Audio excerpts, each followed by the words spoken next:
পারভেজ হোসেন ইমনের দুর্দান্ত সেঞ্চুরিতে ভর করে বাংলাদেশের ২০০-র কাছাকাছি রানের সংগ্রহ পেয়েছিল। তাতে মনে হচ্ছিল সহজেই জয় পাবে টাইগাররা, কিন্তু স্বাগতিক আরব আমিরাত আক্রমণাত্মক ব্যাটিং শুরুতেই ভর দেয় বাংলাদেশি বোলারদের।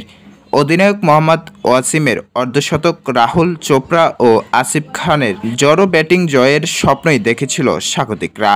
কিন্তু তানজিম সাকিবের পার্টনারশিপ ব্রেকিং বোলিং ও মোস্তাফিজুর রহমানের ৮-৬ বোলিং শেষ পর্যন্ত ব্যবধান গড়ে দিল ম্যাচের।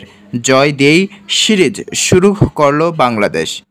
শনিবার ১৭ মে শাহজাতে সংযুক্ত আরব আমিরাতকে ২৭ রানে হারিয়েছে বাংলাদেশ। এদিন টসে হেরে ব্যাট করতে নেমে পারভেজ হোসেন ইমনের রেকর্ড করা সেঞ্চুরিতে ভর করে নির্ধারিত ২০ ওভারে ৭ উইকেট হারিয়ে ১৯১ রান সংগ্রহ করে বাংলাদেশ।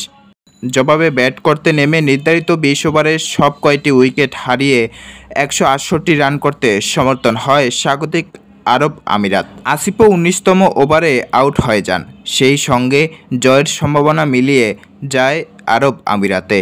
২১ বলে ৩-৪ ও ৪-৬-এ ৪২ রান করেন আসিফ। মোহাম্মদ জুবাইর, হায়দার আলী ও মতিউল্লাহ খান রানের খাতা খুলতে ব্যর্থ হন। হাসান মাহমুদ ৩টি, মোস্তাফিজ, শেখ মেহেদী ও তানজিম সাকিব ২টি করে উইকেট শিকার করেন। বাকি উইকেটটি তানভীর ইসলামের ঝুলিতে যায়। এর আগে বাংলাদেশের পারভেজ হোসেন ইমনের ৫৪ বলে ৫-৪ ও ৯ ছক্কা খেলা ১০০ রান ইনিংসে ভর করে ৭ উইকেট ১৯১ রান সংগ্রহ করে। এদিন দেশের পক্ষে দ্রুততম সেঞ্চুরি করেন ইমন। তামিম ইকবালের পর এই ফরম্যাটে বাংলাদেশের দ্বিতীয়বার সেঞ্চুরি হলেন তিনি।